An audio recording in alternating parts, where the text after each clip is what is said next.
I'm Patrick from Vermeer, Colorado, down here in Colorado Springs, and I cover up in this area, and well, everything west and up in the mountains and the hills and all that fun stuff. So, I appreciate y'all letting me come out. I want our machines to be successful, and I want y'all to be successful using them, and because that's the whole idea. I don't want to sell something that's being misused for lack of training. So, as far as that goes, I actually appreciate the opportunity to come up here and run through it with you. If you have any questions, for heaven's sakes, please stop me and raise your hand, or just hey you, or whatever. It's fine, because I'm probably gonna miss something. Okay, I didn't get the script from the video, so probably gonna miss something. But if we start over here, let's just assume we're gonna start with like towing and go from there. All right. Currently we have a pintle hitch on there, which is gonna require the pintle style, not a ball hitch. So if you swap that out, then that will change as far as that goes. You want to make sure and hook on the breakaway brake onto the vehicle, as well as obviously the normal chains, because if they were to lose braking and this was to come unhooked from the vehicle, the breakaway brake is what's going to lock up the electric brakes to stop this from continuing to roll. Just to clarify, sorry to interrupt, but only Stephen. Oh, okay. So we're not worried about transport. Our only one that can transport this. Okay. Okay. Well, we'll start back here then. Yeah. That's for safety reasons and liability issues. Nobody will be pulling it except the shop guys. Perfect. Oh, okay. Then there we go. Nix that. See, we're already doing some editing. Here we go. All right. So as far as operation of it, number one, watch where you're positioning the machine, and make sure that it's stable. It kind of sucks. You put it on a hillside and you put the jack down, then it starts rolling. So use wheel chocks or a block of wood. I'd say anytime that you're going to operate it, because once it actually starts running, it's going to shake. It's just going to vibrate. That's the nature of a machine running. And if there's a chance for it to start skidding or start rolling, that makes for a pretty bad day if it's not chocked or it's not attached to a vehicle. So number one, get you a block of wood, anything. Put it there so it can't roll away on you. Then before we want to worry about starting it, look where you're positioning it. Can you bring your wood around the back of it safely?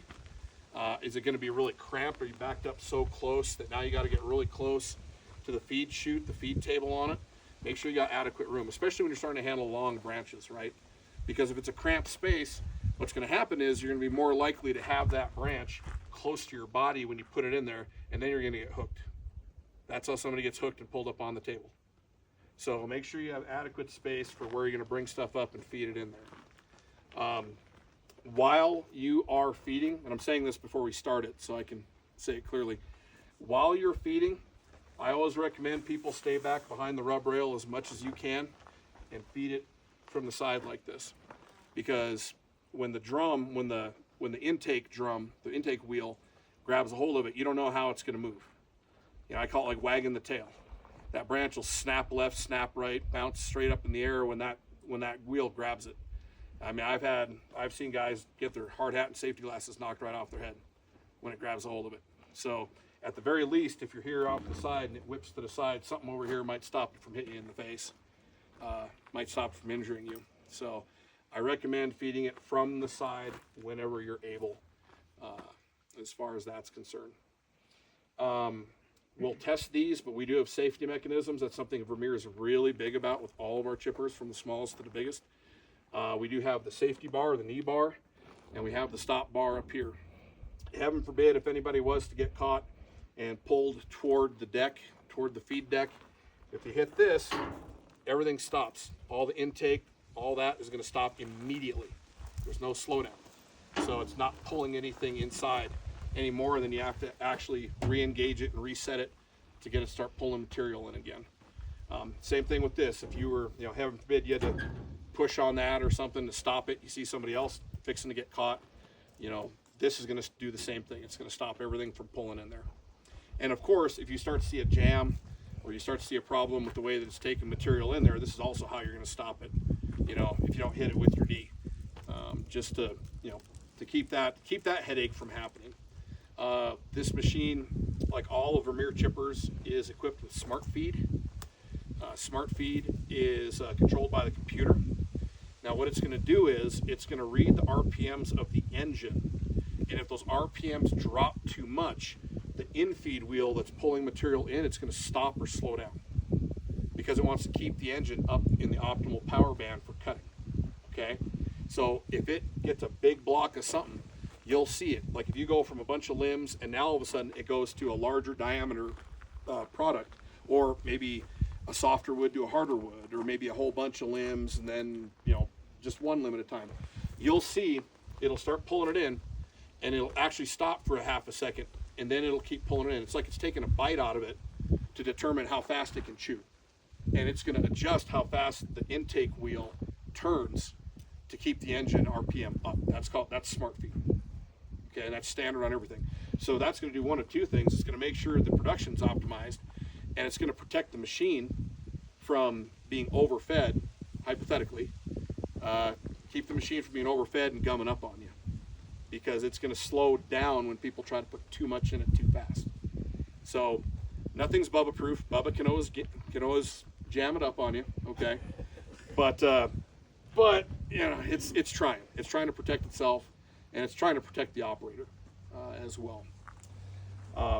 Now we're going to start it up here on this machine. Your throttle is up here. Okay, turtle is slow, rabbit is high, nothing in between. Your clutch, where you engage the cutting wheel, is back over here. So you no longer have any kind of a throttle on that end. It's all right here for you. Now I would recommend when you start it up and you let it idle, keep it on turtle. I'd recommend keeping it there till you get 130, 150 degrees on the engine, and that's going to show right here before you throttle it up to high throttle. Okay, that's just, it may not be in the owner's manual. I just think it's a good idea to warm up an engine before you put a load on it. I think that's pretty standard in any kind of engine that you have. So I'm going to start this up. Oh, good. Before you turn the key. Please. Do you need to wait for whatever it's doing before Yeah, you turn the key? let the cycle. Okay. Wait till you hear that noise stop, and then crank it over. Okay, one other thing, Patrick, Whoa. could you point out the Zerks for Oh. people? Yes, absolutely. And good question. Now, Sir. every Vermeer machine, small or large, is going to have a black decal like this. Okay, this is indicating all of the grease points on the machine and how often they have to be greased. Okay, from the smallest machine up to the biggest Vermeer you've ever seen, it's going to have one of these. And now the information on here corresponds to what's in the operator's manual. Okay, so this is your operator's manual. Don't ever try and cut the cable and take it off the machine. It's there for a reason, but you can pull it out, you can read it, you just can't run off with it. Okay, now as far as these Zerks are concerned, you see a number of them that says every 5 hours. Well, those are going to be the ones that are carrying the most load during the chipping. Okay, so you have this and you have this right here. Those Zerks need to be every 5 hours, and there's corresponding Zerks on the other side of the machine as well. Okay, and that's just keeping that bearing healthy. I mean, you think about how much abuse that drum takes when it's chewing through all this wood and the occasional other thing that probably shouldn't be in there. And if you don't grease the bearing, it's probably going to wreck the drum and the bearings, and then you might risk actually damaging the cutting chamber. I think the cheapest repair I've ever seen for that is $6 grand. So we're gonna do it every time we use it. That's it. I'd say every 5 hours, even if it, and I would say risk over greasing it. Don't worry about under greasing it. Yes. Yeah, what Michael is getting at is our policy with that machine is every time you come up to use it, you grease it. And that's what we should do And here. that's what we're gonna do Okay. here, yeah. Yes. And you can't, Yeah, you I'd can't say over-grease it. hypothetically maybe, but I'd rather they try to over grease it than try and save money on grease. Okay. Yes. And Patrick, just for everybody, for those of us who've been up here, Yes, sir. Stephen literally just arrived an hour and a half ago, so Stephen has not had a chance to put a grease gun on here yet. Our intent would be to do it just like that one. So if this weekend you come up to use it this weekend before Stephen gets back over the weekend holiday, just use the one off that one. So don't use the fact that there's no grease gun as an excuse not to grease it. Grab that one and put it back, and then by early next week we'll have a new one bolted to the machine. Yep. And that was gonna be my next suggestion is Yep. get you a grease gun mount and bolt it on the fender or somewhere on the sheet metal. Or I've even seen people get like a little red toolbox and you bolt that on the fender, and then that way you might have, you might have that, and you might have a wrench, or you might have a couple little odds and ends that make sense. But you always have a grease gun on it, always, because that can never be an excuse. On that note too, the other thing while you're on it, Patrick, if there's enough room, we'll put the key, because we don't have, in that one we have a box. Everybody's used to grabbing the key out of the box. If there's enough room, we'll have it slid right in here for now until Steven buys, something else. But and a hard hat, and earmuffs like we've got on the other one. So a box is in our future. Yep. But for this weekend and for the next week or so, the key will be right in there. Yep. And that brings up a good point. I apologize, I missed the safety there. PPE. Make sure they're wearing closed toe boots. If they're not steel toe, they have to at least be closed toe. Make sure they've got at least safety glasses, if not a face shield. Ear protection. I mean, my hearing is shot. I'm over the hill on that, but but for those folks, make sure they got hearing protection. Even if it's those little, even if it's the little foam plugs that cost 5 cents a piece, make sure they're those. And I would say have a hard hat, because these limbs do snap around and they start feeding in that machine, and it will smack you upside the head if you're not being careful. And I've even seen professionals do it every day, take that chance and get smacked every now and again, much less somebody that's just borrowing it and doesn't really understand the procedure. So I'd recommend that, even if it's just one of those little bump caps, little skull caps. They're a little cheaper that way, but something on the head anyway to protect them. So we've let her warm up. All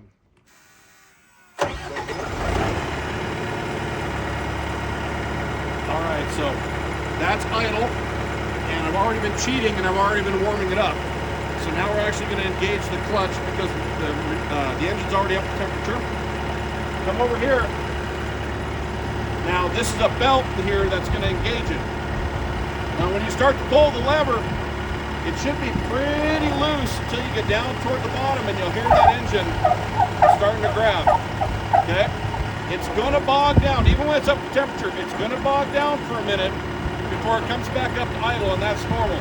It's got to deal with the inertia on the weight of that drum. So it's going to bog down a little bit.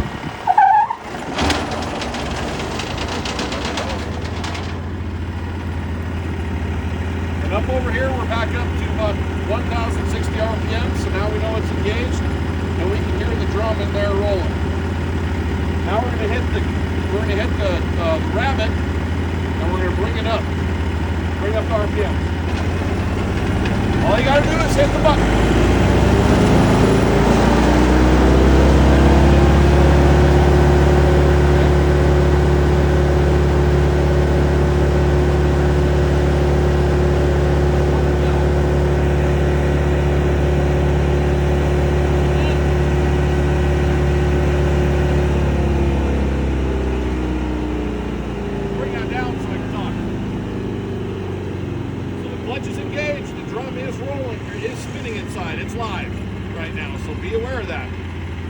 Once we get it up to speed, the green button is how we're going to engage the wheel and start pulling material into the cutting chamber, because the cutter is already spinning.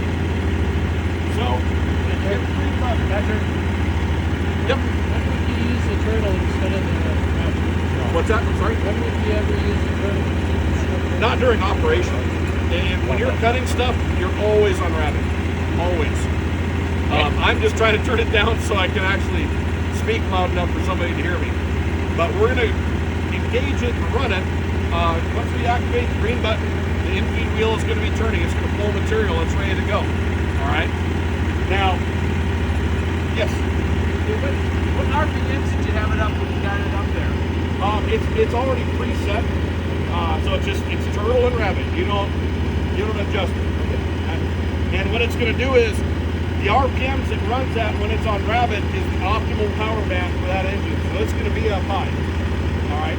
And you think about that, for the smart feed to be able to read when the engine is bogging down, it's got to have a set RPM to start with, so it can calculate when it's bogging down. So that's why it's set. As soon as you hit rabbit, that's it for running. Okay. Patrick? Yes. Hit the turtle. Yes.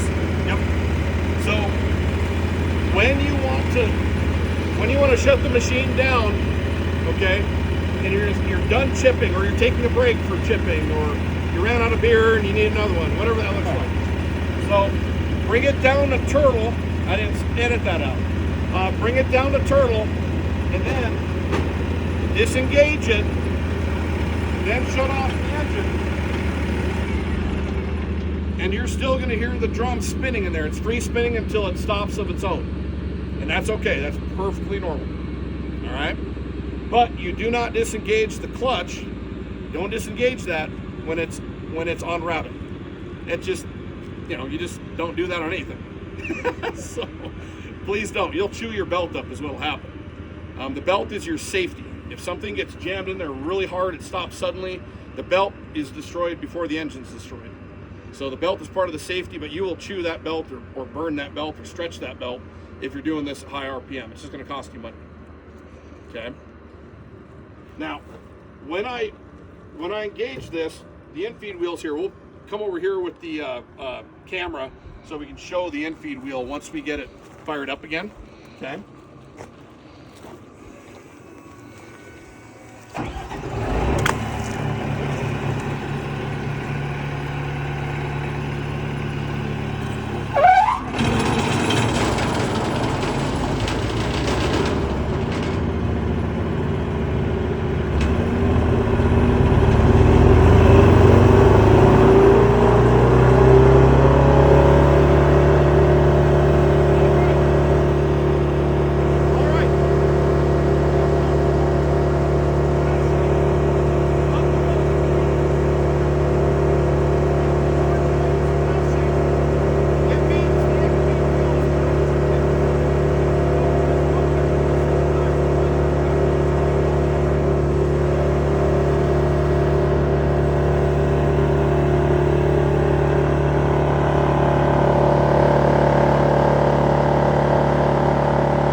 Demonstrate the safety bar. You cannot override that. You cannot turn it off.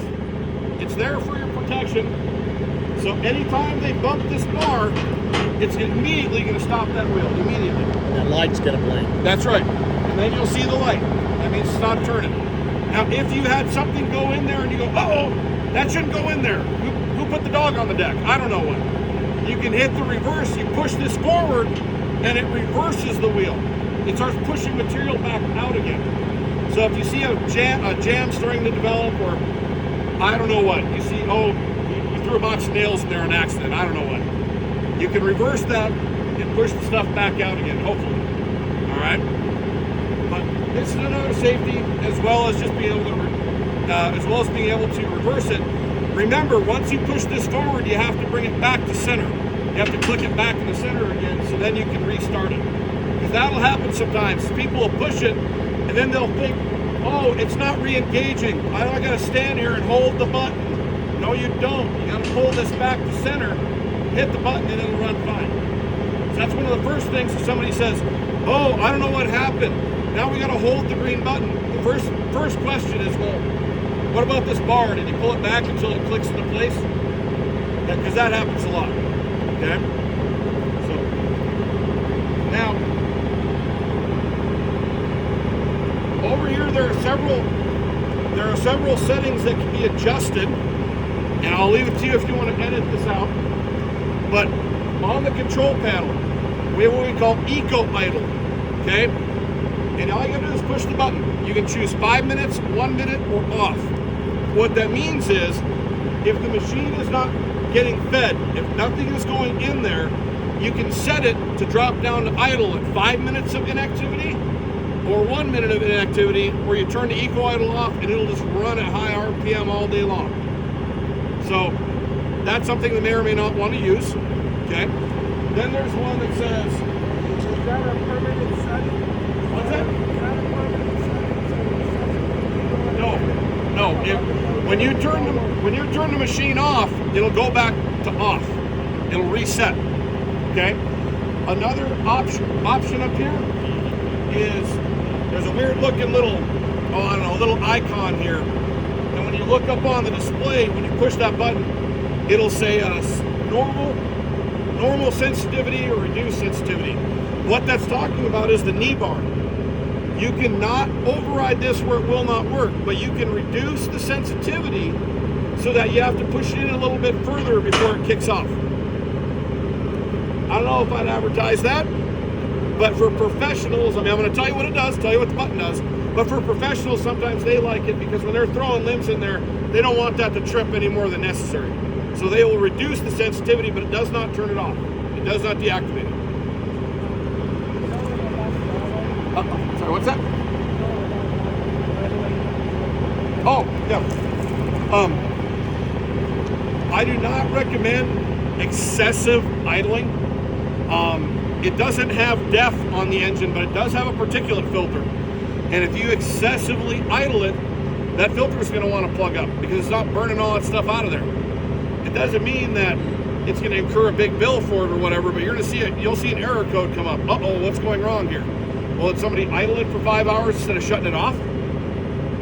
So bear in mind, idling it is not the end of the world for a normal operation, but just don't let somebody have it idling on in the backyard for hours on end, because that will eventually clog up your filter and cause emission issues. All right, and then we have Smart Feed. There's a Smart Feed button, and that is to set. It's to reset the algorithm that controls how fast the Smart Feed is going to feed. Okay, and when you push that button, you have low, medium, and high. Now, Smart Feed always it's always operating no matter what. You can't turn it off. That's a feature on our machines. But depending on the diameter or the type of material you're feeding into it, you can set the Smart Feed for low, for small diameter, for medium, for like medium diameter, and then high for the bigger diameter stuff that's kind of getting to the max capacity. So I would say, since this is a 12-inch capacity machine, low is for up to 4-inch, medium is for up to 8-inch, anything bigger than that, you should have it on high. And it'll just tell that computer what to expect when it tries to control the Smart Feed. But the Smart Feed's always working. But normally you don't have to do any of that. It'll sense it as you feed the machine, whether it's big or not. Yep. All right. Now before we throttle it up and before we actually put material through it, one of the biggest risks that people just kind of forget about is where that chute is aiming. Be sure you always know where that chute is going to be aiming. I would say, even if you think that cutting chamber is empty, never step in front of the chute if you can help it. Or if you have to, make sure you duck under it. I mean, get away from that discharge, okay? Because I have seen it where just a little chunk of something gets lodged up in that cutting chamber in kind of a little nook. And then it's just sitting there, it's doing this, and all of a sudden it catches and flies out the chute.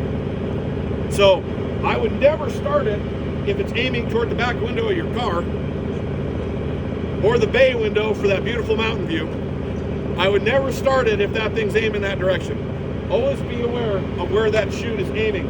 And also bear in mind that when you rotate that chute to aim it, it will not rotate, it'll only rotate 270 degrees.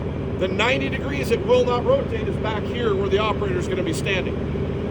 So it's a safety feature, but still, when people are walking around that machine or they're going off and they're grabbing more material, I would tell them, when you park this machine and you position it, make sure you don't have to be walking in front of that chute, because that is a really bad thing. We get high winds up here too. I've seen it actually blow out into the road in front of cars. You know, wood chips start to fly. and then the wind catches them up here. You'll get out in the middle of Crystal Park Road or something, some car will hit us. There you go. That's right. So be advised, be aware of where you're discharging and what the risks are there. If you're on the edge of your property and the road is 40 feet below, don't throw it down on the road. You know, just be aware. Patrick, is there a handle safe way to slip up here and make that do that? Oh, that's the front. Yeah. You want to grab this, you want to grab this to the top. It can fall down. Stand here and pinch it. But otherwise, yes, hold on. I would never have this gauge while I'm adjusting it. Make sure that the cutter is not actually spinning. I wouldn't even have the engine on. Make sure it's dead. So that way, if somebody gets up there, they fall, they slip, they're not going to find a way to get their finger on a belt or a pulley, who knows. But I would say never adjust the chute while it's running. Just don't do it. Yeah, the exhaust, everything. You grab this because it'll over your hand.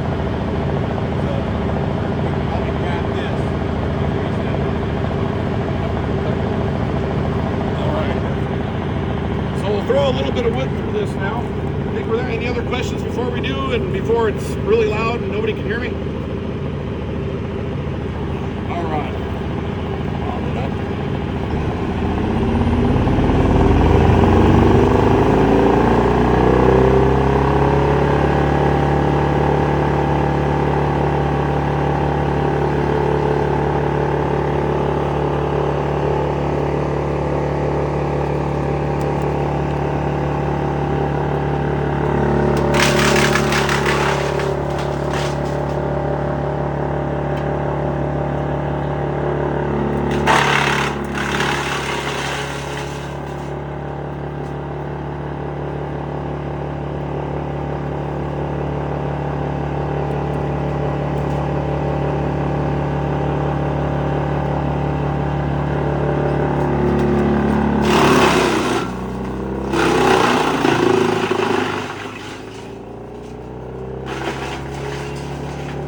All right. While it was running, you saw when I went from the smaller branch, I put the big one in there. And it took a couple bites out of it, it stopped.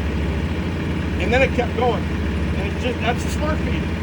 There's nothing wrong with it. That's exactly what it's designed to do.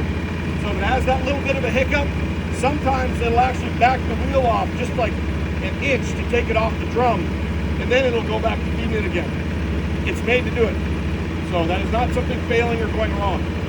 Now with this is not natural. This is not a natural tree limb, and you can chip this. If you have 2x4 or scrap wood, just be sure to watch for nails, watch for spikes, watch for chunks of chain.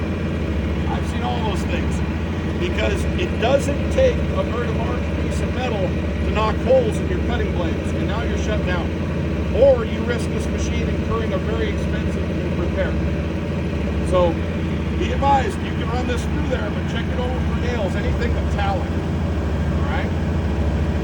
Okay.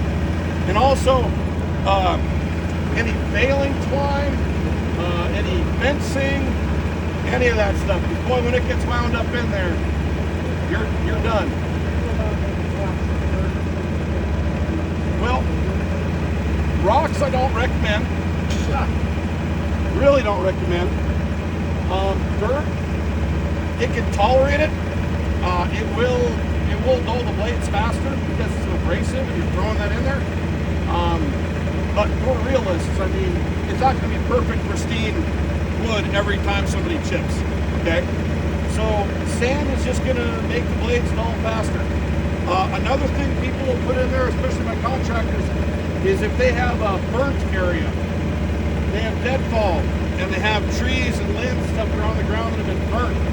All that carbon on the outside of it is highly abrasive, even worse than sand.